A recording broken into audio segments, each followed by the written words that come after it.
queridos desesperados para passar no serviço no concurso público, tudo bem com vocês, pessoas? Que bom que vocês estão bem, eu também estou bem, tá todo mundo bem, e é bom estar todo mundo bem, isso é legal, porque atrai uma positividade, um negócio bom. Hoje a gente vai continuar a nossa série de revisão de atos, vamos falar sobre os atributos dos atos. Solta a vinheta sem mais delonga, querida. Gente, atributos dos atos. Vou ler aqui o conceito de atributos dos atos que eu não estou sabendo explicar com minhas palavras. Atributos são qualidades ou características dos atos administrativos. Enquanto os requisitos dos atos administrativos constituem condições que devem ser observadas para sua válida edição, os atributos podem ser entendidos como as características inerentes aos atos administrativos. Então a gente vai estudar as características inerentes aos atos administrativos. Eu peguei esse conceito nesse livro aqui, ó, Direito Administrativo Descomplicado, dá pra ver? Esse livro é muito bom, eu gosto dele, entendeu? Ele me deixa uma pessoa mais inteligente. Gente, atributos, características dos atos. Quando a gente estuda atributos, eu adoro essa frase, a gente percebe que os atributos, ele tem uma melhor amiga, né? Os atributos, eles têm, assim, uma parte. Todo atributo tem uma parte pra chamar de sua. Parte. Presunção de legitimidade, autoexecutoriedade, tipicidade e imperatividade. Partes. Presunção de legitimidade. Bom, a presunção de legitimidade, ela diz que o ato administrativo, até por uma questão de rapidez, de celeridade, ele já é presumido válido.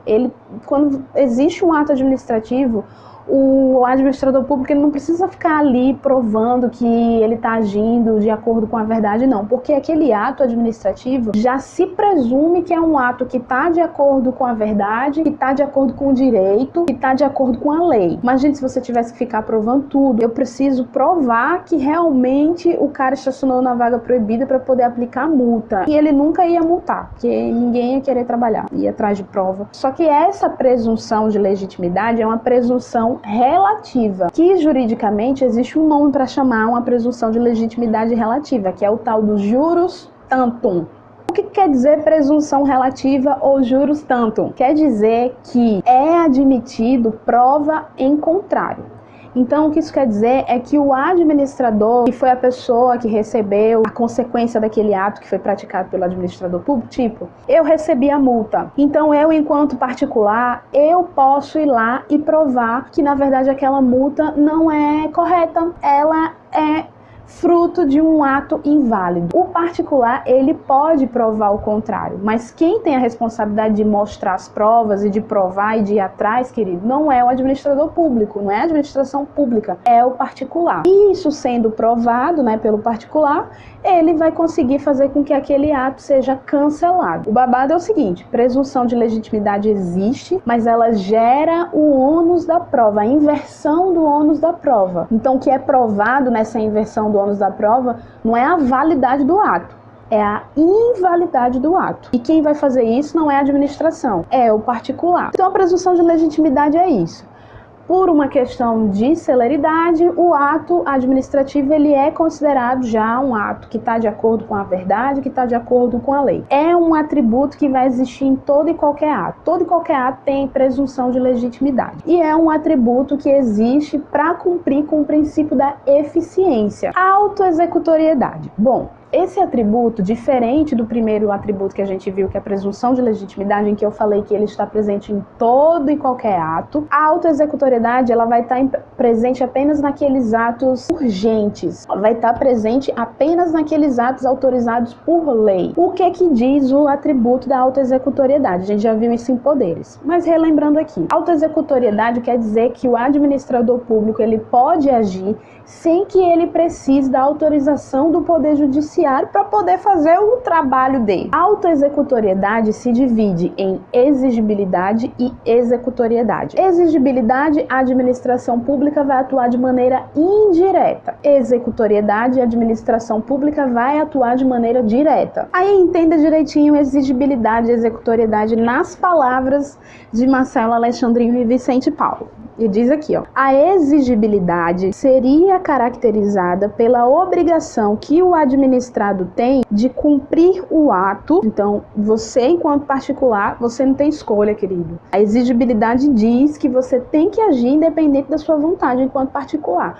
O administrador foi lá e praticou um ato, e o particular, ele tem que receber, querido, receba. Ao passo que a executoriedade seria a possibilidade de a administração, ela própria, praticar o ato ou compelir direta e materialmente o administrado a praticá-lo. Seria uma coerção material. Por exemplo, a administração pode intimar o particular a construir uma calçada de frente à sua casa. Esse ato é exigível, vale dizer, faz surgir uma obrigação para o administrado que deve ser cumprida. Se a ordem for descumprida, a administração multará o administrado, o que é um meio indireto de compeli-lo a cumprir a determinação administrativa. A determinação de que construa a calçada não é, entretanto, um ato executório, porque a administração não pode coagir materialmente o particular a construir a calçada. Ela só pode usar meios indiretos, a exemplo da aplicação da multa, pelo descumprimento da ordem, ok? Então fica aí essa dica, lembrando que a autoexecutoriedade ela não afasta a apreciação do judiciário.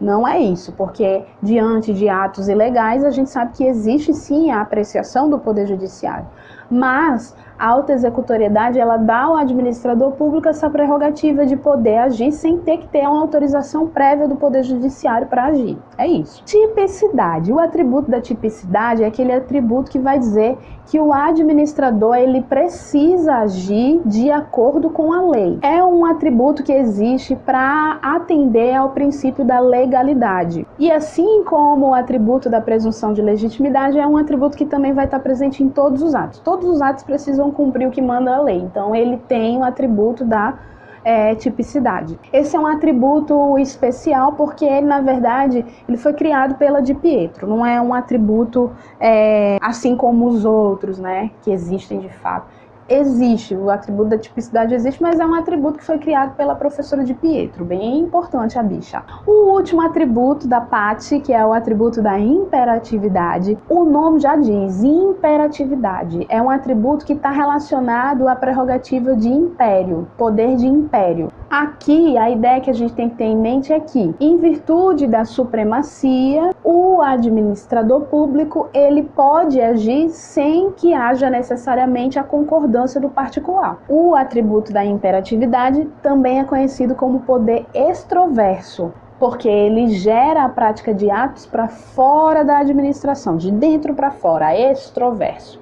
Cuidado, porque esse atributo ele não está presente em todos os atos.